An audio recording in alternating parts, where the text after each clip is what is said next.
and make sure this one's still recording. It is.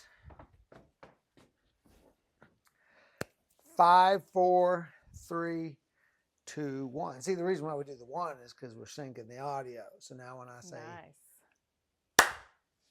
There you go. Okay. I don't know why we couldn't just audio them together. So It's okay. Okay, hello. Hello, David. Welcome to our podcast. We are with Kristina Stephens with Hi. Keller Williams Real Estate. Yep.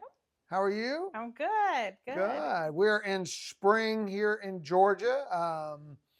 The market's picking up a little bit. Rates kind of went down and then came back up. How are you seeing things on your end? So spring is springing. It's we're starting to get more listings coming on the market these days.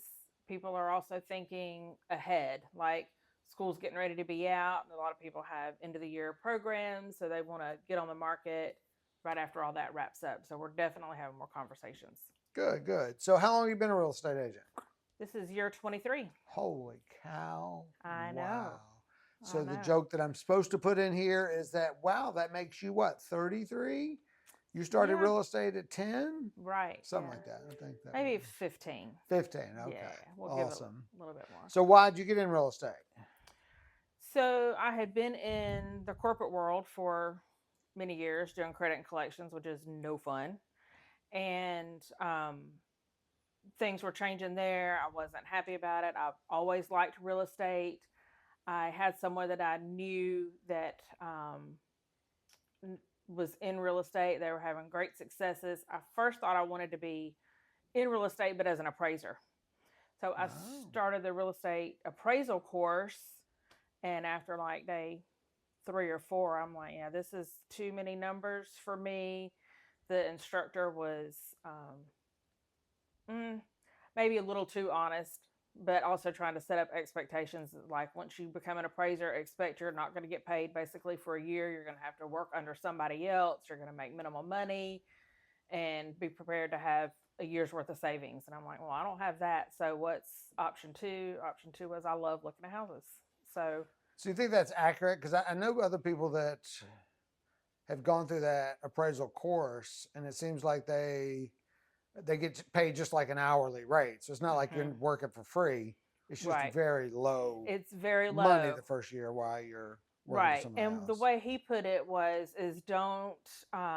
It's also a challenge because whoever's going to hire you probably in their mind knows that they're basically training you to up and leave them once you come out from underneath that mentorship.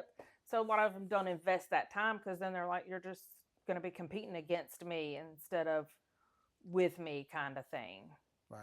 But I haven't been in that arena other than just, when we talk to appraisers. So I don't know that that's so still we're the off case. topic. Maybe some appraisers can comment, but I would think that if you're an appraiser, you would train them to be a team member for you. Like you'd go with somebody that's looking to build a team.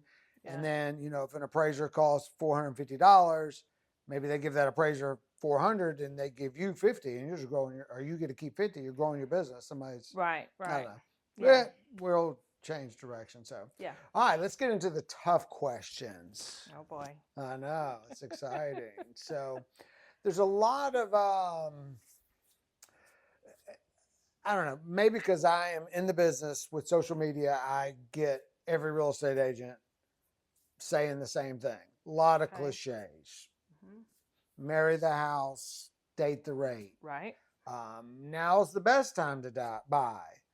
Why would you ever want to rent? All those type of things. How do you feel about those cliches? How accurate are they? And what is one that might be going around that is not necessarily accurate?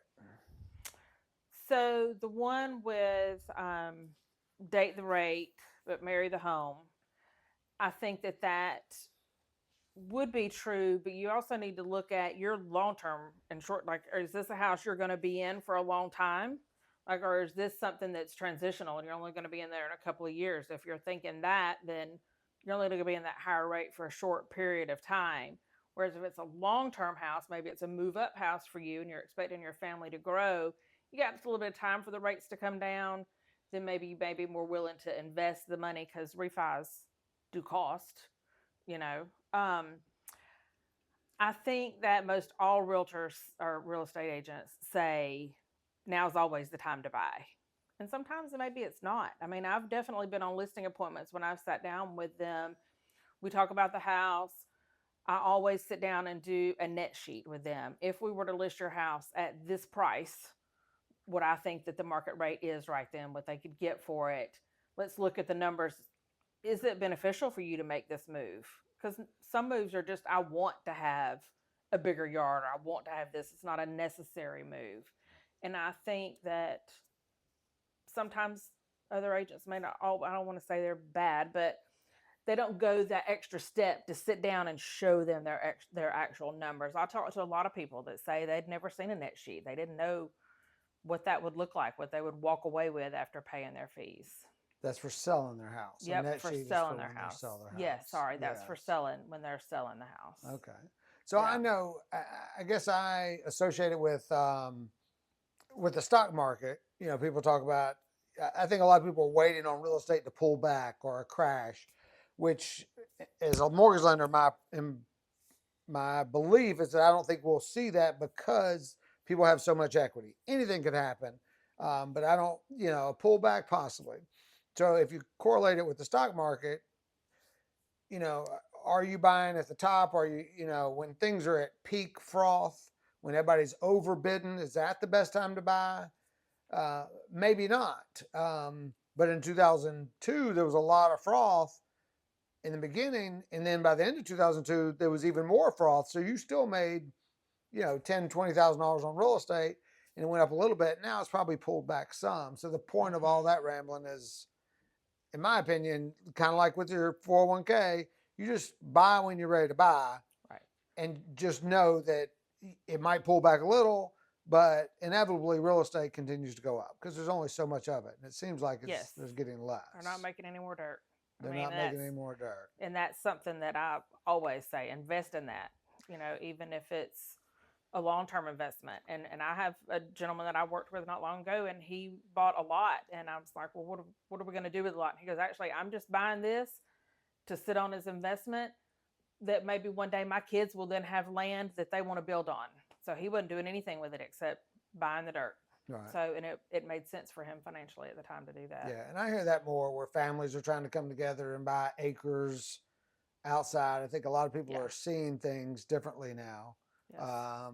They're seeing long term and buying things together, so that 20 years from now, that might be a metropolis down there in middle Georgia. Well, true. And I'm seeing a lot of people wanting the basement for the in-law, or wanting to be able to build, some people call them a granny cottage, on the property. And depending on where you are, there's rules about that too. Like you can, even if you want to have like a detached garage and maybe later convert that to something, well, if it's going to be housing, it has to be connected by a breezeway or something. But I'm definitely getting a lot more inquiries about that for families. So what makes a good real estate agent versus a bad? Go ahead and throw them under the bus. You don't have to apologize. We all know what they are, but what makes a bad agent? And when I'm not to my, they don't return phone calls, which I know that's kind of important, but what differentiates a good agent versus a bad agent? I think the number one thing is knowing and understanding and listening to your client, and what are their goals ultimately. What is it that they need, and trying to work with them through that and educate them on every step of the process. Because there's a lot of people that think that they know, or maybe they went through a real estate transaction many, many years ago, and they think that they know how it's all going to go, but it doesn't. But if they're not told that up front, what to expect, setting expectations along the way, it sets that client up for failure and the agent up for failure. Okay. So I know I've dealt with a lot of agents, and it's amazing that there are a lot of high producing agents that have great personalities. They are fun. They are fun to be in the car with, and there's nothing wrong with that. But their actual skills at negotiating or at just the whole process is shocking. Yeah. I'm like, I'll catch myself, why have you been doing this 20 years? And I look at your numbers and you're high producing, and I love you, but Lord, you're an idiot. Like I've literally had that thought more than once. I apologize if you're out there and that is you. So, Well, um, and I will tell you too, some of the things that I think are really important for an agent is to build great relationships with other agents, because I'm here to make that transaction, keep it together all the way through. And that is my relationship with the client and my relationship with the other agent. And I'll tell you, when the market is really, really crazy and we're getting multiple offers, sometimes who the other agent is on the other side makes has a factor into that, I guess I should say, because you know whether it's going to be a rough ride to the closing table or whether yeah, it's going to be easy breezy and somebody is willing to communicate and willing to do what I consider their job as well. right. So to make Yeah. sure that is clear, because I agree, if you submit an offer as a buyer and your agent is not respected or liked in the community or just not even known, then that selling agent might pick another agent that they know is easy to work with, that always fills out the contract correctly, communicates well, Hmm. is just nice, or maybe they're just friends. Yeah. And that sucks, but it's the truth. It does, and it's the truth. I Yeah. mean, and I have had times where I was, the agent for a buyer and it be multiple offers, and I have been told before your numbers would have been the net to the seller are almost the same, or in some cases even just a little bit less than what another offer might have been, but they chose ours because they knew I had vetted that client. I made sure that they had the money, or the loan approval had actually, the lender had actually looked at their loan documents. They just didn't have some online letter. They Right. knew that it would be a solid deal. And that makes a big difference when you're choosing a lender as well, because Absolutely. a lender that is known in the community and agents have done business with them, that provides a level of comfort. So we're not talking Yeah. about an agent's going to take an offer from their buddy for $10,000 less than what you offered. No, no, no. It's more if they're like, if they're in the same ballpark. Me as a seller, I'm thinking I'd give up $1,000 to know that my agent was comfortable with the lender and the agent and the attorney Yes. and the time frame and all that stuff. Right. So Right. And I want to say this too. Sometimes we get the general public thinks that maybe an agent is recommending a certain lender because we're getting something out of the deal. Maybe we're getting a kickback or we're going to get something. We don't. We don't get a dime. We just know who's going to get us to the closing table and who's going to be easy to communicate with in case a problem arises along the way, and who's not. right. And just so you know, I've never done a video on this, but RESPA is very tight on mortgage loan officers. They're not on anybody else in the industry or with financial or anything else, but we're not allowed to give gifts over $25. Right. If it has any value over $25, even if it's pens, and some of that's even, they've talked about even pens or things that you put on your desk, that's considered a Yeah. RESPA violation. Mm-hmm. If in any way we correlate that with thank you for your business or Right. you should send me business. So they're extremely tight on lenders. Yeah. That doesn't mean people ain't sliding people money under the table. I've never done it because I feel like I'm good at what I do, and I think you should do business with me because of that. Because if you're good at what you do, you're making plenty of money. You don't need me to slip you $100 bill. You're making a couple $1,000s on a transaction. Why do you need a lender to hand you $100 bill to refer somebody that isn't great at what they did? Because if they were great at what they did, they wouldn't have to slip people $100 bills. So I don't think that Correct. happens as much as people. I don't think it happens as much as people think. I think sometimes it is a perception. Yes. That oh yeah, you're gonna get something out of if you recommend somebody and I use them, you're gonna get something out of it. And honestly, that's just not the case. It's not the case I've ever experienced anyway. Yes. So, do you have any stories? I know people love to hear about the craziest thing. Oh, It doesn't even have to be yours. What's something that really crazy? It could even be scary or funny. That would just give us one. Just something that okay too. You could do. It better be good though. We're judging. So I was showing a buyer a property in Fairburn, and it was an investor, but I had scheduled this showing. We have to have an appointment. We go, get in the house, and the minute that I open the door, right on the table is this really long butcher knife. Over here's some machetes. I mean, just crazy stuff. And then they had some adult things all on the floor. It Like was calculators and tax yes, returns, that sort of yes, stuff. things that just adults use that Okay, kids wouldn't have yes, any interest in. yes. Um, Paperweights. yeah. Some people call them bedroom paperweights. Okay, there you go. I hadn't I just heard that term, I made but that up, but it should be used. hey, That's great. there you go. We'll remember that. I have a good story about a bedroom paperweight, but we won't tell that Okay. today. But so anyway, it was one of those where we couldn't get out of the house quick enough. Got out of the house, and what did I do? I locked my keys in the house, my car keys. Mm, So then I couldn't leave the property. wow. So yeah, I Did ended you up die? having to. I did not die. I'm here. I'm here today. I Okay. survived. I We had need to. another story then. Yeah, That's I had to call somebody to come rescue me, and I was just like, doesn't that figure? I can't get yeah. out of here quick enough, and now I'm stuck.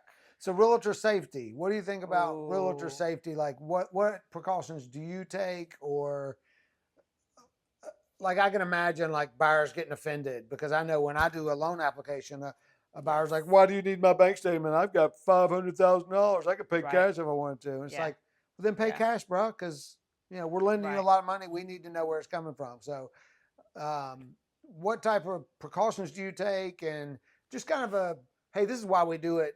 So don't get offended if we ask you for your Yeah, ID when you want to right, see a house and we've never met. right. That type of thing. My ideal situation is if I have someone wanting to view a property, I want to have them come into the office. Let's go through let's do a buyer consult. And so through that, they've been in the office, other people have seen them. I can't ask for their driver's license to get some ID. Our office requires that. I try my best not to ever just drop everything and, oh, we're going to go look at a house. And actually now there are new rules where we have to have something in writing with the buyer before we can open a door.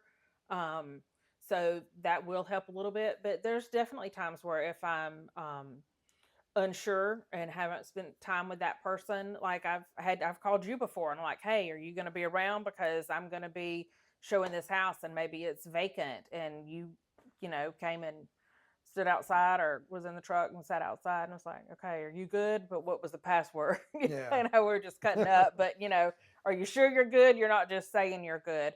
And I will say if something makes your hair stand up a little bit or just feel uneasy about it, absolutely have somebody go with you or Yeah. sit outside. And we do have with our lockbox keys that are a Bluetooth, there is a thing on there that we can have for an SOS. Like if we're starting the showing and if we haven't ended it by a certain time, it will alert. And actually, I think a lot of realtors don't know that, don't even know that we have that feature, Yeah. but we do.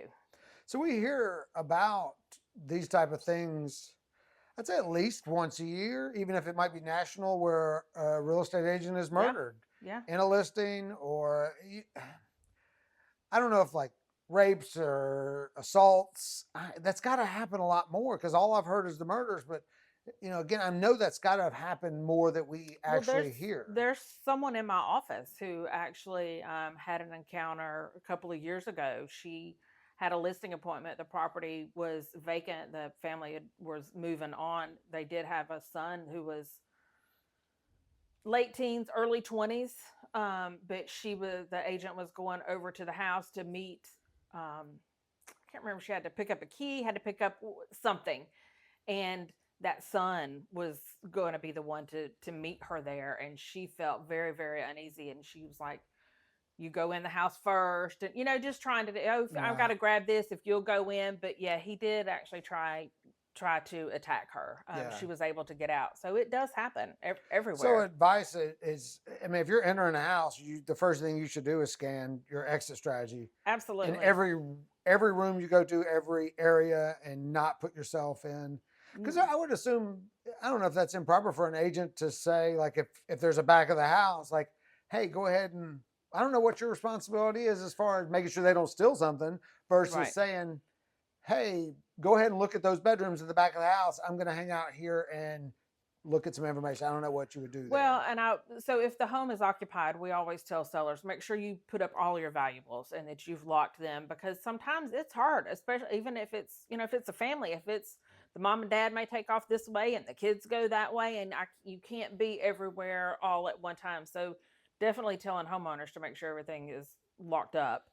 But there have been times where if it was one other person and they were going down into the basement, I chose to stay upstairs. Yeah. It's like, I'm not going to get stuck down in the basement with Right. somebody.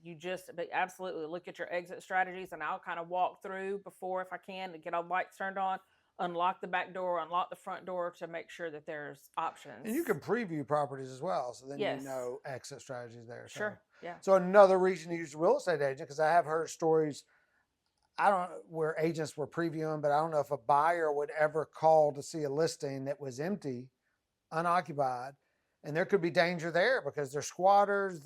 You show up, call an agent, go, can I see this property? Yeah. They give you a code, and you show up to a house that has a squatter or just a bad guy. Yeah.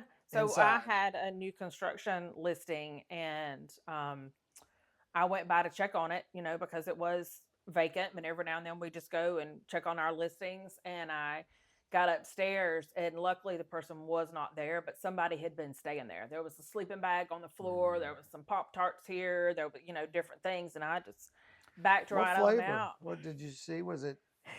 No. A lot of people eat those cinnamon Pop-Tarts. Not cinnamon. What is it? The brown sugar. I don't get it. No.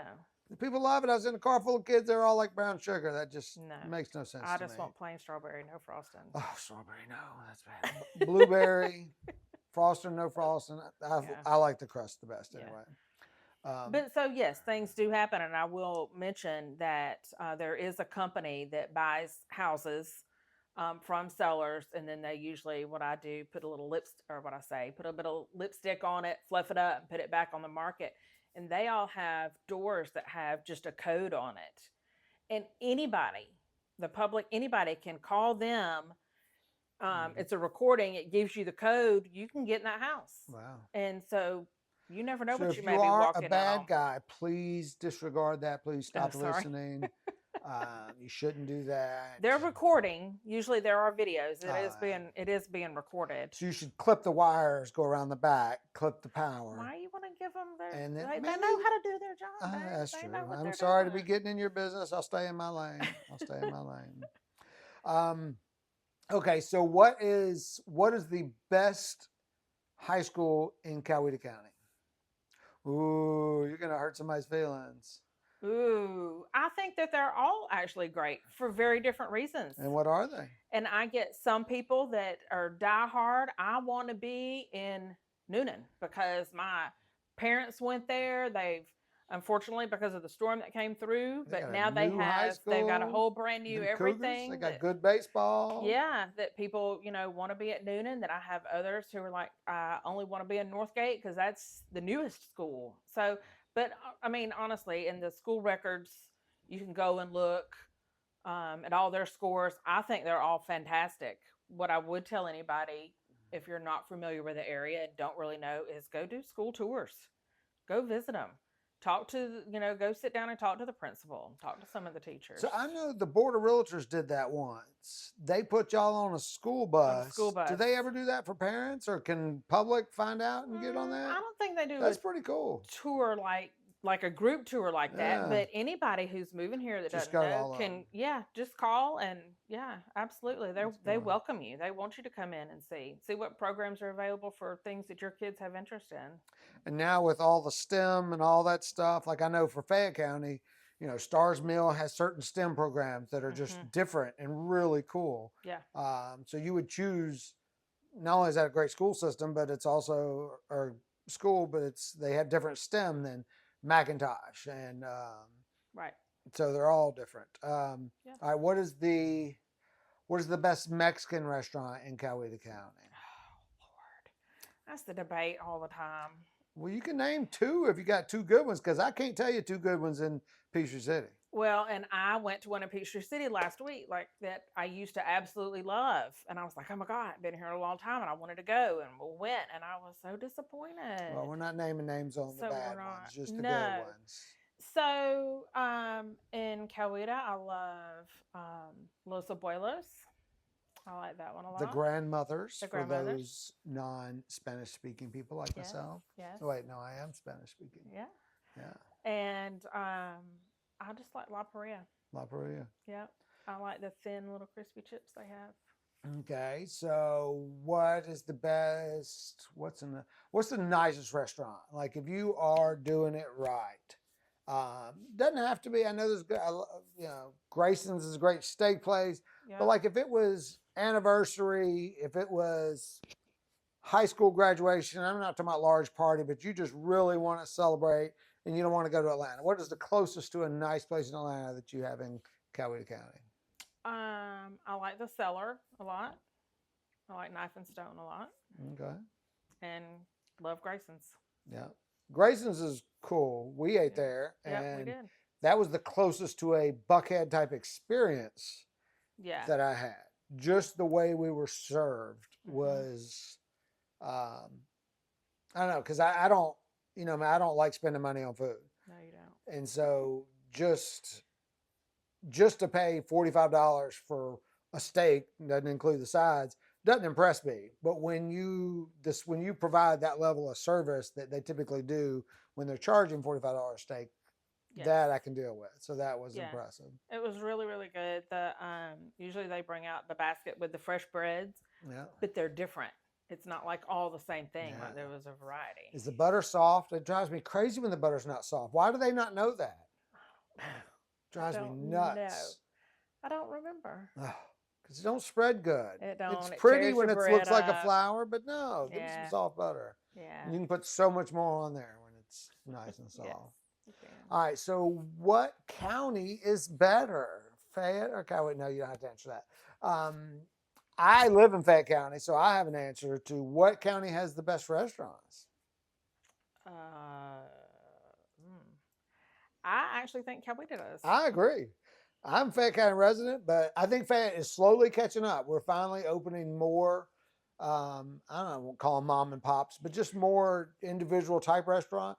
But Coweta, I think, triples the amount and that's of my good reason places for it. to eat. There's more mom and pop owned Right. non-chain restaurants. Right. Like I love. I There's so agree. many even just down on the square, and it's cool just to get out and go walk around the square. And Yes. yeah. Peachtree Love City, it. I think the great thing that we have is the golf carts, Golf cart. obviously, and that's about it. Yeah, the golf carts are great. So I'll say, just real estate speaking wise. So I had my license 23 years. I live right at the Sharpsburg line. So I am 7 miles to our Keller Williams Peachtree City office. I am 7 miles to the Noonan. I'm dead in the middle of both. But the first 10 years that I had my license, I was based out of the Peachtree City office. But I still sold more real estate in Coweta.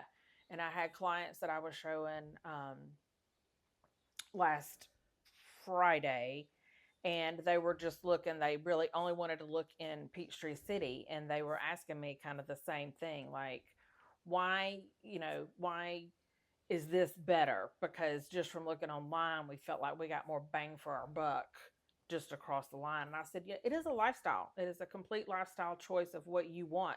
If you absolutely love all the golf cart paths and the ability to do that, walk around the lake, those things, then hands down, Peachtree City is for you. If you want something a little bit more rural, then you would lean more towards Coweta. Yeah. So And I think most people come to Fayette County because of the schools, because it is a high level education. This is my opinion, but it is. If you have a straight A student that excels at school, I think Fayette County is where you want to be. If you're an AB, you're still going to college, you're a good kid, good student, and you just want a little more diversity and having the super challenging AP courses and all that, then I don't think you need to be in Fayette County. Yeah. I think the education, the schools is the attraction to Fayette County, but I think like the restaurants, how Fayette County is catching up. I think with education, I think Coweta is made a lot of traction in catching up. I agree. But I know that with a lot of friends that have gone through the Fayette County education system, they found college to be easy, to be not as challenging as being a high school kid with 5 AP classes and this and that and the other. And, we talked about this. I think beer might ease the stress level when they get to college. So I don't know how much that factors in, but no experience in that, right? I didn't drink in college. No. So I don't know. We don't remember that. So, and there you go. We don't remember yeah, that. That's true. All right. Last question. Tell me about, just from how many people do you get to see, or tell me about an experience where, what is the joy of buying your first home or just buying another home? I don't know how much it equates, or you get to see their face. Like at the closing table, I see people, but the closing table can be a little stressful. But maybe that final walkthrough, or do you go to the house afterwards? Because I know y'all get locks box off and stuff like that, to see people walking in, or with their moving trucks in the yard. And I know y'all have done, what's it called? Like a welcome party for your different buyers before too. So just what is that like? Because that's the part I don't necessarily get to see as a loan officer. So I think just, and this kind of might be a little bit more of a broader answer as well, but for me, I love the real estate because I love real estate because it's different. Every transaction is different. Every transaction, a home is being purchased or sold for a different reason. What's rewarding to me is seeing things like, we have a client that on the sixth transaction. They had their starter home, sold it, they moved up, had a child, sold it, moved up again. So just being with them at all those different milestones is super exciting. And then, like, we had a closing not too long ago, that it was a gentleman who was buying his first home, and he was 20.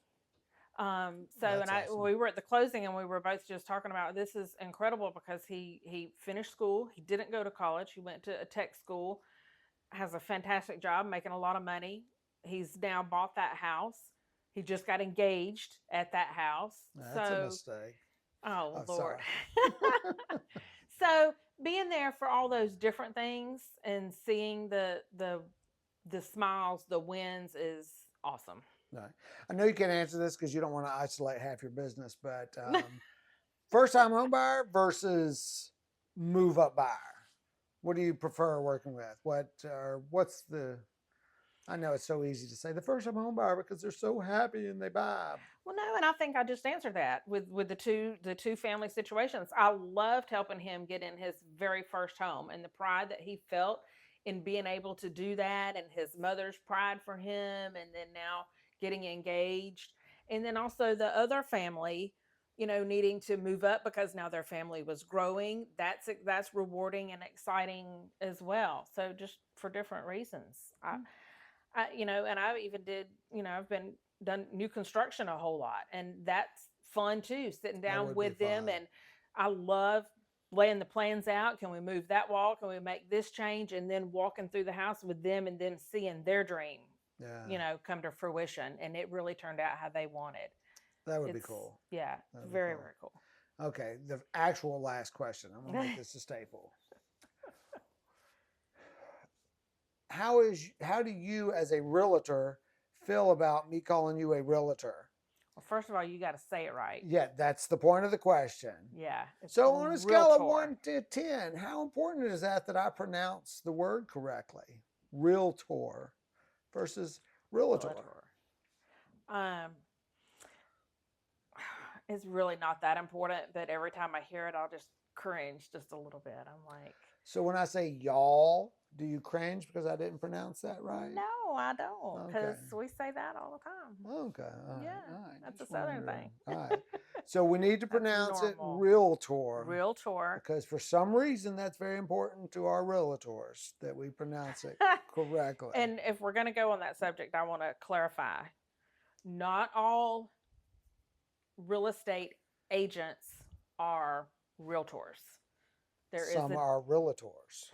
No. None are realtors. Some are licensed real estate salesperson others are realtors, which means we are a member of a realtor board, and we are also upheld to a code of ethics. So if we, you So it's feel, a licensing or like more education is required to actually carry the, do they call it the R? Or that might be a RPAC thing, the Sterling yeah, R or whatever. yeah, Like, no, we but to don't be call it a that. realtor requires a little more training It and requires more training. We have to go commitment through. to an organization, that sort of thing. Yes, and the code of ethics is the Code of hugest ethics thing that is we the have other to thing. uphold.